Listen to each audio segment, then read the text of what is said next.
Hey everyone, welcome back to Racoon City. You got Tim and Sid from PlayStation here. Howdy ho. And we're joined by Resident Evil 3 producer Peter Fabiano. Hey guys. Peter, thanks for joining us. Thanks for having me. So what we're going to be doing in this video is actually comparing the original 1999 Resident Evil 3 to this gorgeous, stunning, upcoming Resident Evil 3 remake that you've been working on, Peter. Awesome. Thanks for the kind words. Yeah, of course. Like, before we kick into the 1999 footage, just from a top level, ooh, that's pretty gnarly. What would you say is the biggest changes that have happened with this remake? Well, as you can see, we've used the RE engine for this one as well, and it's a fully reformed, redone from ground up Racoon City. So you'll see a lot more of the city here. There are changes to the way things play out, and I think it's going to be something fun for everyone. Yeah, and it's like I'm seeing some connective tissue from like, obviously the Resident Evil 2 remake, like absolutely celebrated, incredible like horror game. So from just at a core gameplay level, can people kind of expect like some of the same core gameplay that they loved with the Resident Evil 2 remake in here? Certainly, you're going to see a lot of similarities, but at the same time, as with the original Resident Evil 3, there's a bit more action oriented design here, so you'll see a little bit more. As you just saw earlier in the footage, you have the perfect dodge, which you'll be able to utilize and play, I think, which adds a lot more to the gameplay as well. Cool. And then when we jump back to the 1999 version, we'll see some of the original, where they actually introduced like the 180-degree quick turn and dodge. The dodge mechanic. It was a little harder to pull off back then, but... Here we go. Yeah, so now we're back. Look at those graphics. Yeah. One thing that's interesting that I think we'll see and would love to hear you talk about once we get back to the 2020 version is like the Resident Evil 3 Racoon City was a lot of narrow corridors, and it seems like this Racoon City that Capcom's developing is just much wider and fleshed out. That's right, yeah, you'll see more open spaces. It's not an open world game by any means, but it has more open spaces, and we wanted to balance it out. You'll have some claustrophobic areas as well. Cool. So it's a really good balance of the two. Awesome. Oh, I remember this scene so well. I loved this game when it first came out. I was a huge Resident Evil fan, and I remember 3 distinctly. I think we're going to be hearing more about it because it did introduce some really cool gameplay elements that we hadn't seen. Actually, here's one of them. Yeah, like this is, to me as a player, this registered as like really like the designers saying, you're going to want to use these barrels in the environment, which was totally new to the series at this point. Everybody knows what a red barrel's about now, right? Yeah. Yeah, so she's lining them up, and there you go. So satisfying. And I recall, like, obviously you could still lock, I think you'd hold down R1, and worth noting that this was, an original PlayStation game back in 1999. That's what we're looking at here. And you could kind of lock onto environmental traps and stuff with R2 and help you kind of select that, because we didn't have the beautiful, free aiming over-the-shoulder That's right. camera. It's not the over-the-shoulder camera. It's a fixed camera. Zombie's here having a Jill sandwich there. Yeah, he's taking a bite. I always, even though it was always annoying to get, the ankle biters there, the animation of her just like kicking their heads off. I love it. It's very satisfying. And we're back. This is wild, seeing this juxtaposition here. And I love this note here because it almost feels like reminiscent of that classic scene from the 1999 game. Right, and you'll see a lot more in the environments here, right? They're a lot more vivid. Yeah. We really wanted to make the city still feel alive. It's at the early state of the outbreak, and there you go. That's awesome. Barrel. That's great. Yeah, there's more zombie variety. The shops, like neon signs. What we're seeing here, like Moon's Donuts and the Crab Shack there, like all of it is just, I feel like it just has more personality. It's just more fleshed out and vibrant. Yeah, for sure. I mean, the city itself is almost its own character in a way. And the team had a lot of fun building out. Oh, there's another one. You see the environmental object that you can use to your advantage. It kind of stuns the zombies. And that's brand new to this remake. I don't think that was featured exactly that same way in the original. Really cool. Make a pit stop in a donut shop. Jill, she did work out of the Raccoon Police Department, so the fact that she's in a donut shop... She would know this place like the back of her hand. We'll just go right into the stereotypes. That's right. Peter, can you confirm that you can eat donuts? Oh, never mind. We have some new footage I can here. neither confirm nor deny. Okay. So the beginning of that, the very beginning of this video, we saw Jill kind of noting that there's like a substation that she needs to go get some power reactivated. And you actually have the same task in the 1999 version, which that's what she's on her way to do here. Oh, nice shot. You get the twofers. I'll tell you, people don't always appreciate what they have these days. I mean, this is what gaming was growing up, and this is state of the art. And it's still a blast. Well, it looked great for its time. Absolutely. For sure. Yeah, it was terrific. There's more zombies on screen at the same time. I remember that was a big thing about this game. Oh, there's that precious red herb. Yeah.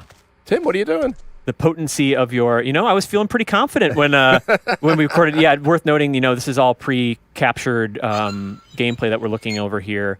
But speaking of crafting herbs, Resident Evil 3, one thing that really stood out to me was the gunpowder and the reloading tool. They're seeing some gunpowder there. Yep. You could craft your own ammo, which ended up kind of becoming, here and there, it would kind of come and go with the series. But Pete, was this the first time in the series? Well, you had it in RE2, the reimagining of RE2, right? So it returns here. Yeah.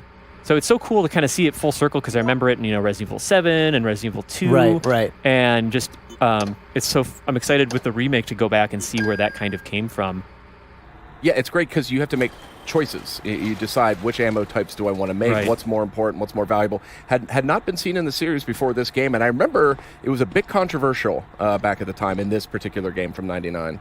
But now I actually prefer it. I love being able to craft ammo. Cool. It's such a precious commodity. So, and yeah, at this point in the original, Jill has to turn the power back on to parts of the city. Right. And this was an interesting part of the original game, which was, I think, were these called live events? Yeah, the live selection. Live selection. Oh, yeah. I forgot about this. So then you could make the choice. Right? Yeah. And in this case, Priam chose to increase the electro output, which is kind of an interesting, now, You get the environmental attack. Yeah. And so, kinda. But now you can kind of, do it, it's more organically. So, and if I'm understanding right, those aren't in the remake. The live selections. That is correct. Right, okay. Yeah, this time around we wanted to tell one consistent story. The director really wanted to tell Jill's story as she goes through and makes her way. And that's something that's cool, is that it's not a one-to-one remake across the board, because this is the substation or the sort of where you're trying to turn the power on. That's right. As it appears in the remake, right? Yes, that's correct. And I think it's important, and I can't say this enough. We wanted to make it feel fresh but familiar. So you'll see a lot of new things for players of the original, and there's plenty of stuff for newcomers alike. And there you go. Yeah. So these are the drain demos, right? Yeah, and these guys look pretty faithful to the way that they appeared in the original, and just very fast and skittering, definitely good for shotgun's definitely a good tool. For them. Yeah, definitely. You want to take care of them quick. Yeah. But yeah, it's what's one thing that I feel like Capcom and your team is just incredible at with remakes is delivering on the core of what made the gameplay and the story and the characters great, and changing enough that it makes it feel fresh, not just for newcomers, but also if you played the original. Right. What's great about horror, right, is the unexpected. That's right. So it's great that you say that. Something that we definitely want to keep true to the essence of the originals, but we want to make it feel fresh as well. So if we're familiar with some of the original stuff, you'll find some changes here. Yeah. There's the big boy. That's, and of course the original game, the 1999 original, was called Resident Evil 3 Nemesis, and so it wouldn't be anything without our buddy Nemesis. That's right. So I went and got some, some footage of a battle, just a random sort of street encounter, because he dogged you throughout the game, and he's doing the same again in this remake, right, Pete? That's right. The original called him the Pursuer, right? Yeah. And in this one, he follows the same path. He's out for Jill and whatever remaining STARS members are out there. Yeah. And here we see like his strategy appears to be sort of a lot of running, punching. He's got these tentacles that you can ensnare you with, and obviously he wants to end them. What can you say about how Nemesis has been like updated and changed, just from like an aesthetic to even like an AI sort of level? Well, first and foremost, aesthetically, you'll see that we were able to use current graphics to make him look even. There's our buddy. That's so cool. even more imposing. You've got this hulking menace chasing you. He looks even bigger now. He's huge. Yeah, he's just to scale. So yeah, you'll notice here man. he's got his tentacles, and he's gonna be chasing you all throughout. As soon as you see him, you can stand and fight if that's what you choose. But I suggest you run. Get out of his way because he's very nimble. He's very fast in this one. Generally, the preferred strategy in. Well, I want players to play the way they feel is best for them. But running is one strategy. You could try and take him down if you'd like, though. Yeah, and one of the last times that we talked with you, Pete, we were kind of there you go. checking out Tyrant, and that's a new move. That leap is huge. From the Resident Evil 2 remake, how much of that, the reaction to Tyrant and how he was implemented in RE2 remake, do you feel like influenced how Nemesis is? Well, when the director saw what they had done with RE2 and Tyrant, he's like, wait a minute, he's kind of getting to Nemesis levels here, so he didn't want to be outdone. And we took that in stride. Of course, some of the stuff we took from 2, but Nemesis is his own, right? His own brand of fear, terror, right? I think that'll come out when you play. We'll see more of him too. Here we have Jill in one of her earlier encounters with Carlos, who is from the, I think is it the Umbrella Countermeasure Service or? That's right, Umbrella Biohazard Countermeasure Service. Yeah, and he's had, similar to Jill, like, can you talk about how your team updated the characters, both from like a visual and... Well, one thing that was important to us is that Carlos appeared to be a partner to Jill. Yeah. We wanted him to feel like someone that she could rely on. And with the updates to Jill's visuals, with the original, she needed to stand out in that environment and the graphics of that day. But with this game, it's very photorealistic. Right? Yeah. We use some photogrammetry. So we wanted her to fit in those environments and feel believable. And we think that she's still the Jill that everyone knows and loves. You'll see a lot of that come out with the voice acting and the performances. But yeah, I think she looks great. The team loves the way she came out. Carlos too.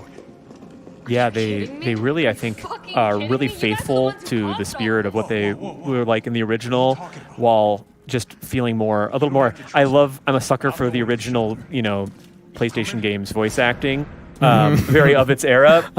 But it just updates it really, really nicely. I think we still managed to keep, an essence of the time as well. It's the 90s, right? Yep. These guys. Yeah, these were like a iteration of the hunter enemy that was with the series from the very beginning, but kind of a different take on them, right? Right. More agile. Yeah, I remember fighting these guys. These are probably my most dreaded enemies in all of Resident Evil. Yeah, they're tough. They could one-shot you. Yep. And, I was purposefully, I'll say, playing a little sloppily here, and admittedly on easy mode. I really wanted to get this stuff.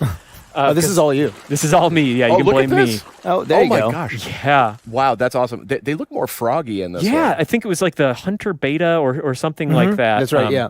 And you would have seen one of those in the trailer, right? Yeah, we got a little tease. And I think, the location in the remake where Jill is here is a little bit different, but some familiar threats in the here. sewers here. Oh, look at our buddy. What is this? Yeah. That's our buddy Hunter Gamma. Yeah. Hunter Gamma. Yeah, they are the big mouth guys. I said beta before. That is freakish. Look at that. What's happening there? Oh, man. Yeah, you're definitely dead. Had to make a comparison. And this is going to be the final comparison that we make between just sort of a more focused boss battle between Nemesis that shows him having a weapon and discarding it and kind of what he does in battle. But I remember this fight very well, actually. This was a tough one. Really tough. So what would you say, Pete, are some of the biggest changes from Nemesis's battle tactics that we can see in the remake? Well, I think you saw it earlier, but clearly he has that big leap that he can make. And we have given him a variety of weapons as well, that he can use at his disposal, and I think you have something coming up here. Yeah, and because it was a big deal that he had a rocket launcher, I felt like it was kind of symbolic because most Resident Evil games ended with you using wielding a rocket launcher, and here the main enemy just has one on him. And then this is brand new toy for Nemesis here. That's right, he's got a flamethrower. So fun times. Yeah, looks like Jill's combating that with her own grenade rounds. He looks so cool. Yeah. Thank you. Oh, man. And I just love how also just classic this boss battle is with the I want to of course shoot the glowing orange bits and but yeah, just this environment and again we were talking about before, but how like, you know, to my knowledge, I obviously haven't played the remake all the way here, and I don't recognize this area from the original, so there's just a lot of fresh stuff in there. That's right. I mean, one of the things that we need to look at is pacing. Yeah. So as we're building the game out, and there's a lot of iteration, and it just made sense for us to put a boss battle here. Yeah. It just felt right, and we're like, okay, you know, now's the right time. So we gave him a flamethrower, and we get a big boss battle at the top of this construction site. Yeah. This is epic. This is super cool. So cool. And he's got a variety of moves here too. Yeah, it just totally changes up his game. Ooh. But we won't. You beat him. You finally got him. Yeah, right. Did you? Of course, he's down Did you forever, though? right? Well, Pete, before we wrap up, anything else you wanted to mention about the remake here? Well, we just hope that people get to pick it up, play, and enjoy it. Yeah. You know, we put a lot of work into making this something special, and we think that there's something special there for everybody. Awesome. It'll be out on April 3rd. That's correct. On PlayStation 4. So thanks, everybody, for watching. Yeah, thanks a lot for having me. Looking great. Thank you. PlayStation